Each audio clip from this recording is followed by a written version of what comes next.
Well, hi, welcome to my latest video. Well, in this one, I'm going to continue working on my first custom water cooling system. What I have here is a prerequisite step that I want to do that relates to one particular part. As you may recall, if you saw my previous video on this, I have the Corsair kit for doing custom water cooling. The kit that I had came with this XR5 360 radiator. So what I want to do before I put it into a system that, in my opinion, is going to be very difficult to maintain if I am not careful to start with, I'm going to try to flush this radiator out. Very similar to what you would do with your car. When you've had it running for a while, a couple of years maybe, and you depend upon the cooling system. It's slightly different, obviously. You're dealing with more of a coarse type of system with hoses that you generally can't see into unless you have some kind of special car. But it's very similar in terms of just keeping the main components cool. So I want to make sure that before I put this radiator into this custom water cooling build that I'm doing, that it doesn't have any manufacturer's leftover fractions of metal or shards of metal or paint or combinations of the both that are inside of its copper core. Because it is copper painted black, but there's been a lot of machining that was done even to the copper. Now, I got this idea from another YouTuber, Sarah, who has the YouTube channel Saxon, or Saxon. Not sure I got that right, so I apologize, Sarah, if you happen to run across this. But I'll put the link down in my notes below to the video on her channel where she does this very similar to what I'm doing. I've made some changes to it, and you'll see that as we go through it in the selection of some of the components and also how I'm going to actually perform it in terms of flowing the fluid, in this case distilled water only, through that radiator to try to flush it out of any impurities or leftover machining components. Okay? So with that, let me go ahead now and show you what I have here, and we'll take it from there. Okay, well, to start with, I bought this small fish tank. It has a very wide mouth to it. It didn't cost that much. It varies in price depending on whether or not you can have it shipped to you or not, though. So I bought it at a local big box store that all of you probably are familiar with, that allowed me to pick it off the shelf and carefully purchase it and carry it out. Because this is glass, and if I were shipping it, it would probably cost almost as much to ship it as the bowl would normally cost. I only wound up paying, I think, about $7.50 for this. I'm not 100% sure, but it was definitely in that ballpark. So it was pretty economical, but again, I picked it up at a local store rather than having it shipped to me. Now, if you're doing this on your own, you're not making a video about it, you probably don't need something that's transparent like this. I like glass for something like this because it's easier to keep clean if I decide to do this again in the future and maybe have another follow-up video to this, as opposed to plastic, which could scratch, regular plastic. In addition to that, I have, as I already showed you, the distilled water, 1 gallon here, and I got another gallon in the back over there in case I need it. And then I bought some flexible tubing. And this flexible tubing, I bought 10 feet of it, and I cut it into 2 pieces. And I've put regular 1/4 inch fittings on one end of the tubing.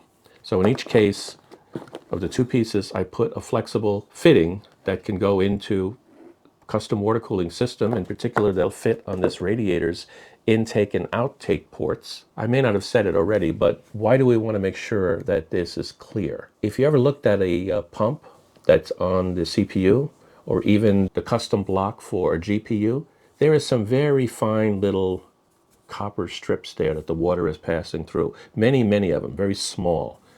And if you get something jammed in there, like a piece of metal or paint from the inside of your radiator, it's probably not going to come out too easily, and eventually it could actually damage the pump or the custom block, and then you would be losing water flow through there. You'd be losing coolant, and thereby you'd also be increasing the possible heat that your components are subject to. So you sort of partially defeat the purpose of having a custom water cooling loop.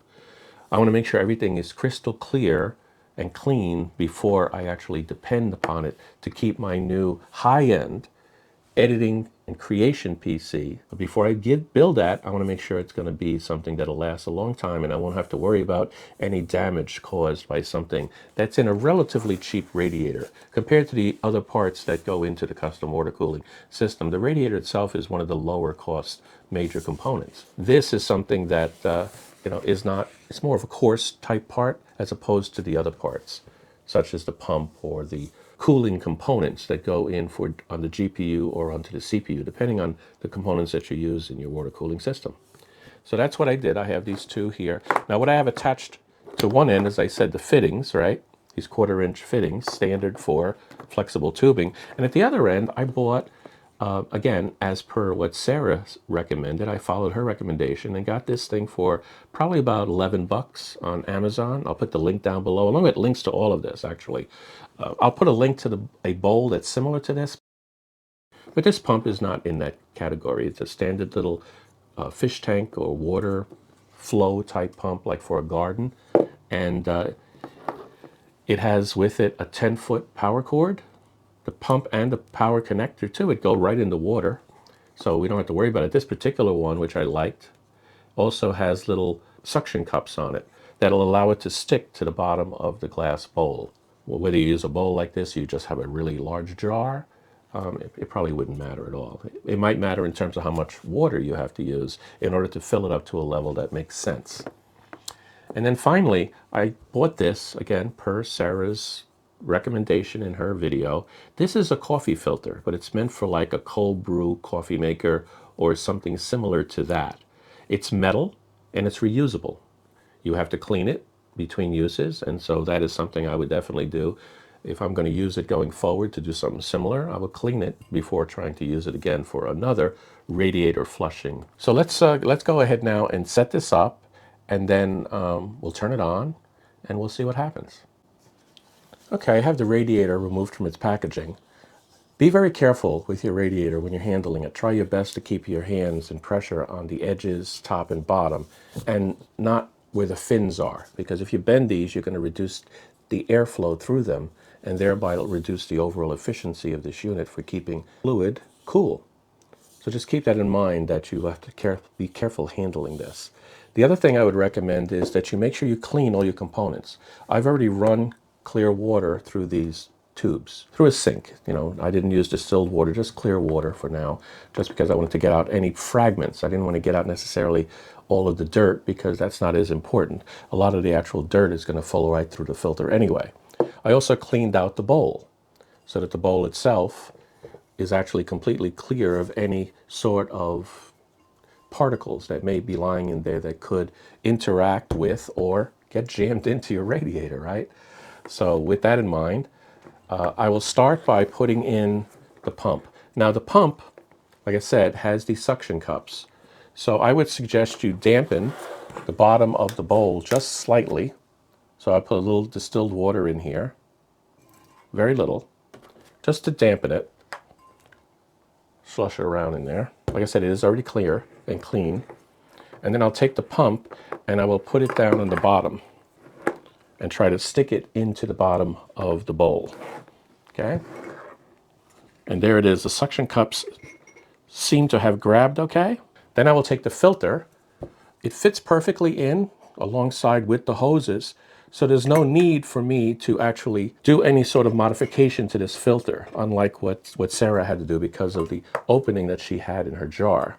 So in this case, I don't have to do any of that. I would like it to sit pretty close to the bottom, and then I can get the most effective efficiency out of it. I'll take this off. I have not turned this on yet, so hopefully this pump is good. Put it near the power. So what'll happen is the pump will blow the fluid through this clear hose, right? Through this soft tubing. And then, so that'll go into the in port of the radiator. Now this particular radiator has two little covers, which is good.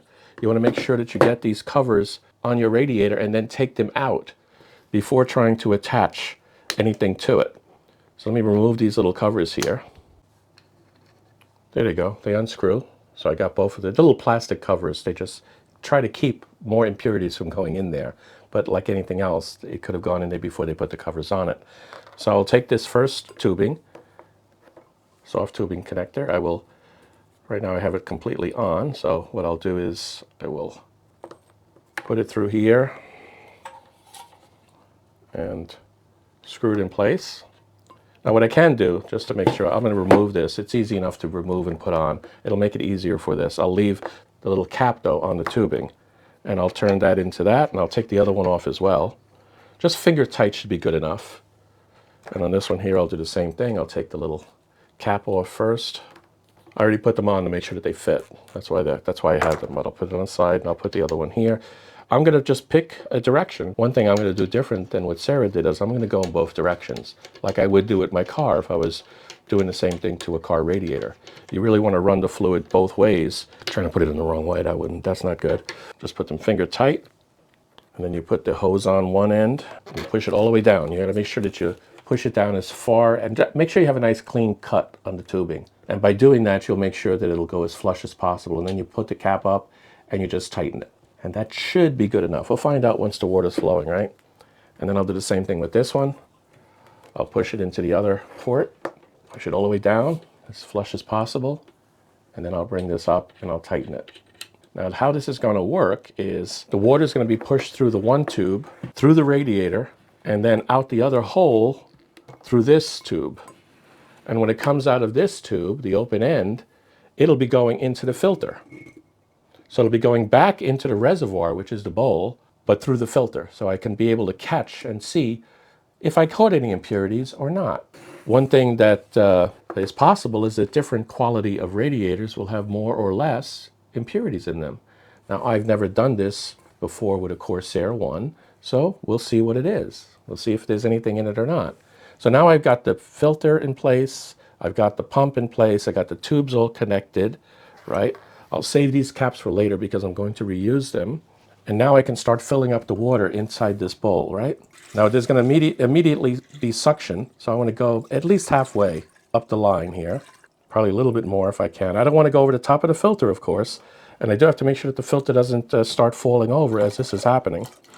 But I'll have this ready and open, or at least unscrewed mostly, in case I have to refill some water as this thing starts to work. Okay, so let me go ahead and now plug this in and we'll see what happens. Okay, it should turn on immediately as soon as I plug it in. And it does. You see the water going through the tubes. It hasn't come back out of the radiator yet. It's going into the radiator. It's flowing through the radiator, and there it goes, flowing into the filter. So at this point, it should be flowing down inside the filter here. And it's going to take a while, I'm sure. So I'll just let it run for a while. And then we'll come back a couple of hours or so and see if it's caught anything. Now, what I will do is to get any air out of this, I will wiggle it around, right? The radiator, just to make sure I got all of the air out of it. I will also put it on top of a box so I get it a little bit raised so that it's a little bit above the pump. So I got the original box that it came with, and I'll just sit it like this so that we get as much as we can out of it. Let me do this again to make sure we got all the air out. Still see some bubbles. I'll go both ways.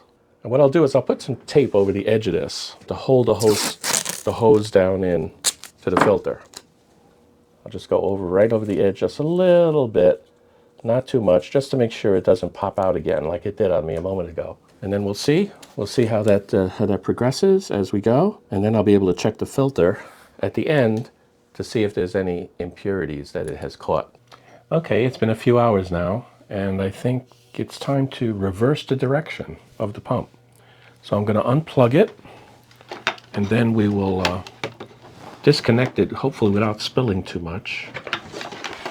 There we go. I heard the buzzing stop because it has a slight buzz to it as it's pumping. So now it's stopped.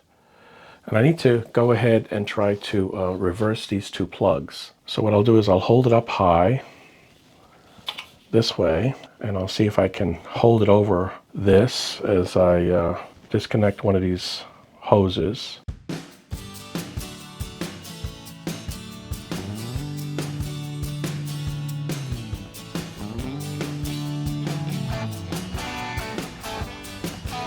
Port here. I'm going to just switch the two ports at the radiator so that we get the flow to go in the reverse direction. So it looks like I got this one off.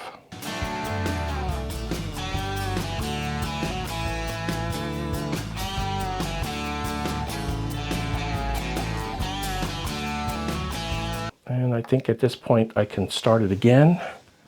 I did not check to see if there's any filings or anything in there. We'll do it all at the end, so we'll see both directions. But now I can go ahead and plug this in again, have it go in the reverse direction for a while. So just be careful. Plug this in, and there it goes. Okay. So now it has refilled. There's plenty of water in there. Don't need more, but let me make sure I get the bubbles out of this without spilling. So once I've done that, I should be in a pretty good shape to just let it run for a while again. And we'll see what happens here. Put it underneath the box again so I can let it run quietly. And then I'll wait another 3-4 hours and we'll see how it all pans out. Okay, now it's the next day. And what I've done is I've taken everything apart. Still have the bowl of water the way it was. I have the filter with whatever it captured inside of it, and I do see some particles in there. So what I'm going to do is I got one of the traditional drip coffee maker filters. I'm going to put it over the top. I'm going to take a rubber band and I'm going to secure it at the top, push it up against the lip even. And then I'm going to take it and do like this. Tap it a few times, blow in it a little bit, to try to get all of the particles that are down, if any. Well, there's at least one that I saw in there, down to the coffee filter, and it won't come out. And then I will go ahead and take that off very carefully, and we'll see what it looks like. Okay, here it is. Let me get the filter real secure down the bottom here, and we'll gently remove the rubber band without dripping anything out. Okay, and then we'll open this up. Let me get some more light on the picture, and we'll take this off. Well, there are quite a few little pieces in here. Let me try to get them towards the center a little bit. Wow, there's quite a bit in there. Let me see if you can see it on the camera. There's even a couple of shiny pieces. They look like copper, to be honest with you. So that's interesting. I wonder if there was some copper. Well, it is copper on the inside. I could see it. Or maybe that's some shavings from the machining. Most likely when they cut the holes for the screws for the entrance and exit ports, in my opinion. But as you can see, there's these two copper ones and probably about 20 smaller pieces spread all the way around. Let me see if I can put a light underneath it and see if that helps it. So you can see all those little pieces that are there, along with, looks like 3 big pieces. 2 of them are shiny and look copperish. The third one looks more black. That's very interesting. So it did work. It got a lot of stuff out of there. That was a brand new, out-of-the-box radiator. So that's interesting. I guess the whole thing actually worked after all. Alrighty, in summary, well, it works. This filter pulls out a lot of good stuff and it's reusable. I'll put it back in its original packaging, which I have stuffed over there. The pump worked well. I ran it about 3 to 4, I think 3.5 hours one time and up closer to 4 the second time, in each direction through the radiator. Now I left the holes open but pointed down so that I could make sure there was no water left in here. And now I'm going to put those little plugs that you screw in back into the radiator, and then I'll package it back up. There we go. So it's all sealed again with the plugs in place. I'll repackage that. So with that, stay tuned for the next series, building this PC, and it'll probably be at least in 3, maybe more like 4 different parts to it to get the whole thing done, including at the very end testing the performance.